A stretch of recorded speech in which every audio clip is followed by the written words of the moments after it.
Yanig nga ang buong Elbap, makikita natin ang napakatitinding mga kidlat kasabay ng tugtog ng Drum of Liberation. Ito na nga mga tol, napakatindi ng transformation ni Loki. Na-reveal na nga ang Black Dragon form niyang ito na talaga namang nakakalula nga sa sobrang laki. So One Piece Chapter 1174 at ang title nga nito The Strongest Being in the World. At mukhang tumutukoy nga ito mga tol kay Loki. So nagsimula ang chapter mga tol dito sa kapalpakan ni Sommers. Nagalit nga siya dyan at sinisi niya pa yung Nightmare Monster sa mga nangyari sa barko nila. At makikita natin mga tol na nabutas nga yung Sea Cloud kung saan dyan nga nasira yung barko at nahulog. At dagdag pa nga ni Sommers, ngayon daw talagang wala na yung plano nila. At yung mga bata nga raw mahuhulog sa butas na yon. Tumawag na nga si Sommers kay Kunko at sinabi niyang itigil nga raw ang arrows nito. At kailangan nga raw nilang suspindihin yung plano nila. Pero sagot nga ni Kunko kalimutan na nga raw nito dahil sa nasa loob pa nga rin daw niya si Im-sama. At mula nga dyan nandito na sa baba yung mga pamilyang giant ng mga bata. At talagang pinipilit nga nilang masira yung arrow para hindi tuluyang maglakad ang mga bata. Pero sabi nga dyan ni Sommers, wag na nga raw subukan pa ng mga ito dahil kung meron daw paraan ginawa niya na. At dito napaisip si Sommers na talagang tutulungan nga raw ng mga magulang na yan ang mga anak nila. Pero hindi nga raw yun papayagan ng mga tinik niya. Kaya talagang mahuhulog nga raw doon ang mga batang yan. At dito parang nahihibang na nga ang mukha niyang si Sommers. At sabi niya nga dyan talagang napakasarap na way yun ng pagkamatay. So matatandaan natin na talagang gustong gusto nga ni Sommers yung mga ganyang pangyayari, yung may mamamatay ng dahil sa pagmamahal. At naisip niya pa nga rito na maaaring gumana naman daw ito dahil sigun kung araw kinokontrol ng The Great One. So ang mangyayari kasalanan raw ito ni Im-sama. So talagang naghanap pa nga ng ibang sisisihin itong si Sommers sa kapalpakan niya. Anyway, nasabi niya pa nga na pwede naman daw silang kumidnap uli ng iba pang mga bata. At dito talagang patuloy nga ang kabaliwan niya mga tol. Ang mga magulang araw at ang mga bata nagsisigawan at desperado na ang mga ito. At talagang sobrang thrilling araw niyan sa pakiramdam niya. At inanos niya nga dyan na ang mga bata raw plano na lang escortan papunta sa Holy Land. Pero dahil sa hindi inaasahang pangyayari nasira ang barko at nagkabutas ang Sea Cloud. At dahil dyan ang mga bata nga raw mamamatay sa pagkahulog. Ang miserableng pagtatapos nga raw naghihintay sa finish line. At unfortunately wala na nga raw iba pang paraan. At dito makikita natin mga tol na nandito na nga sa may hagdan pababa ang mga bata. At dito talagang tinulungan nga ni Oimo ang apo niya kahit nagkatusok-tusok dyan yung kamay niya. At sabi niya kung ang pag-give up ng kamay niyang yan ang kailangan talagang walang makakapigil sa kanya. Dito naman napatanong si Killingham kung ano ba ang katangahang ginagawa ni Sommers dahil finally nasupport na nga raw ang mga batang yon. At balik nga muli kay Oimo mga tol kung saan bagsak nga siya rito at sugatan nga ang kamay niya. At nasabi niya pa nga rito na kung hindi talaga nila matatanggal ang araw hindi nila mapipigilan ng mga bata. At tanong ni Ripley kung sinasabi ba raw ni Oimo na talagang hindi nila masasagip ang mga bata at tatayo lang ba raw sila dyan at papanooring mahulog ang mga ito. Pag nalaglag nga raw ang mga bata sa underworld talagang hindi nga raw nila makikita ang katawan ng mga ito. Habang nga si Sommers mga tol talagang patuloy lang ang pagtawa. Dito naman sabi ng isang bata, maring divine punishment nga raw ito dahil sa may ginawa siyang masama. Tanong naman ng isa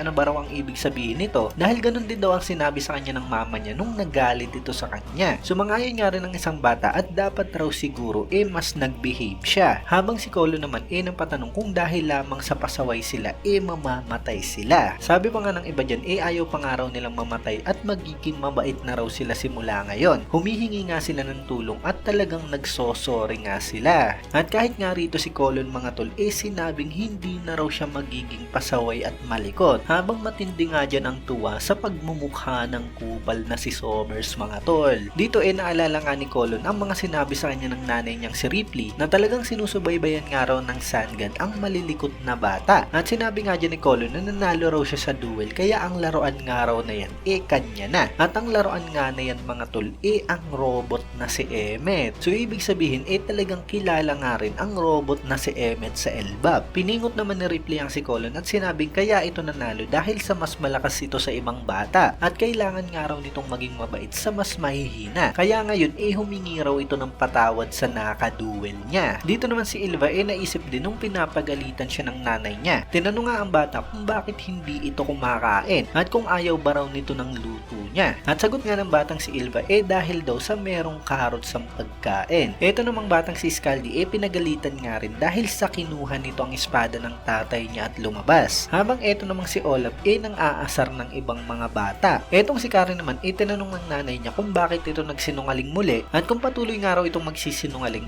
paano niya raw proprotektahan ang bata. Eto namang si Mag nagalit pa sa nanay niya dahil sa dinala nito yung homework niya. At dagdag niya pa kusa niya raw talaga yung iniwan dahil sa hindi niya ito nagawa. At balik nga dito sa present mga tol kung saan nandyan na nga sa may edge etong si Colon. Sinasabi niya nga dyan na ayaw niyang mamatay at tinatawag niya nga ang mami niya. At mula nga dyan mga tol humara nga etong si Ripley. At dito hindi nga siya nagdalawang isip na yakapin si Colon at talagang nagkatusok-tusok nga siya dyan ang tinik ni Somers. Niyakap niya na maigi si Colon mga tol habang humihingi ng paumanhin dahil sa hindi nga raw nila napigilan ng araw. Sabi naman ni Colon umalis nga raw ito dahil sa mamamatay din niyang si Ripley. Sagot naman ni Ripley magiging maayos lang daw ang lahat. Hindi niya nga raw hahayaan si Colon na mamatay mag-isa. At kasabay nga niyan mga tol talagang tuluyan nang nahulog si Ripley at Colon at kasunod nga niyan yung iba pang mga bata kung saan niyakap nga rin ang mga ito ng mga magulang at relatives nila. Lahat nga ng mga bata mga tol talagang may yumakap sa kanila at hindi hinayaang mahulog mag-isa. At dito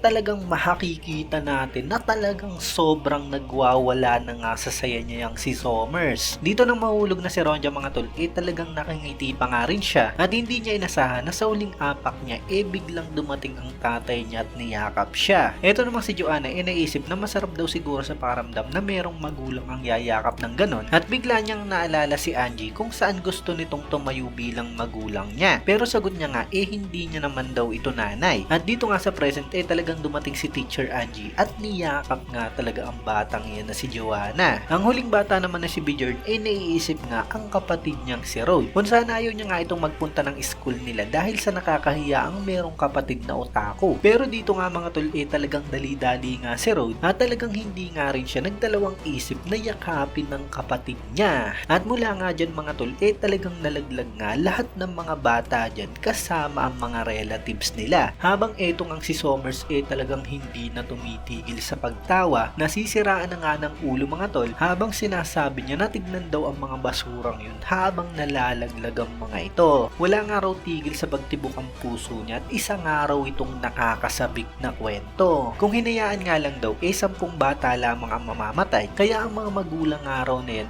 talagang mga tanga. Namatay ang mga ito dahil sa mga bata dahil sa pagmamahal, kaya talagang sumasakit na nga raw sa pagtawa ang tiyan niya. At yun nga raw ang matatawag niya na napakaganda at napaka-pointless na pagkamatay. Pero dito nga mga tol nalaglag ang mga batang giant at ang mga magulang nila sa dragon form ni Loki. Itim na dragon nga ito mga tol pero hindi pa nga siya ipinapakita sa panel na to. Pero mapapansin na nga natin dyan na talagang sobrang laki nga ng Black Dragon na yan. Imagine yung mga batang giant nga at sila Ripley parang naging langgam sa likod ni Loki. Tinanong na Ripley si Colon kung nasaan na ba raw sila. Sagot ng bata hindi niya raw alam pero buhay nga raw ang lahat. At mula nga dyan mga tol bigla na lamang nagsalita si Luffy. At yung puti pala na yan mga tol sa may likod ni Loki walang iba kundi si Luffy. Kung saan siya nga ang sumalo sa mga giant na yan at nakatayo nga ngayon ang mga ito dyan sa tiyan niya. At sinabi niya nga na umalis raw agad ang mga ito. At syempre nabigla nga dyan at hindi makapaniwala sila Colon at Ripley. Nagsalita naman si Loki mga tol pero mata pa nga lang niya yung ipinapakita sa panel na to. Kung saan sinabi niya nga dyan kay Luffy na pag nakaakyat sila umalis ito sa likuran niya. Kung hindi makakahadlang nga lang daw ang mga ito sa paglaban niya. Sabi naman ni Luffy ang mga batang giant nga raw at ang mga nanay ng mga ito nahulog. At good thing na napadaan nga raw sila dyan. Sabi naman ni Loki hindi nga raw yun ang intention niya dahil sa isang araw siyang destroyer. Hindi nga raw siya isang savior at hindi siya responsable sa buhay ng kung sino. Kaya ngayon kumilos na nga raw sila. Dito naman si Somers nagulat dahil sa bigla na lamang daw nag-snow. At pagtingin niya nga sa malayo bigla na lamang nagkidlatan. At nasabi niya rin na ang puno talagang nayayanig. Kat naman dito kala Elder Jarol kung saan may nagtanong kung ano ba raw ang rhythm na yon. At nararamdaman nga raw nila ang pagyanig ng buong Elbap. Dito sabi naman ni Jarol sa isang kakaibang araw kung saan magkakaroon ng pagnyebe, pagkidlat at pagkulog, ang kalangitan nga raw mababalot ng isang colossal beast. Kasamang pagtugtog ng Drum of Liberation, ang Sun God magpapakita. At dito makikita natin na talagang takot na nga ang reaksyon ni Somers habang nakitingin na nga lang si Im-sama. At sa napakatinding panel na to mga tol, ito na nga ang Black Dragon transformation ni Loki. Nakarating na nga sila dyan mga tol sa Sunworld, habang makikita nga natin dyan ang giant form ni Luffy na talagang patuloy sa pagtawa at pati na nga rin ang Ragnar na talagang tuwang-tuwa nga kay Loki. So grabe mga tol, napakalaki nga, sobra ng dragon na to ni Loki. Nanlit nga sa kanya dyan ang giant form ni Luffy, pati na nga rin ang Ragnar, pati na nga rin ang napakaraming mga nightmare monster. At alam natin na kumpara nga sa mga giant,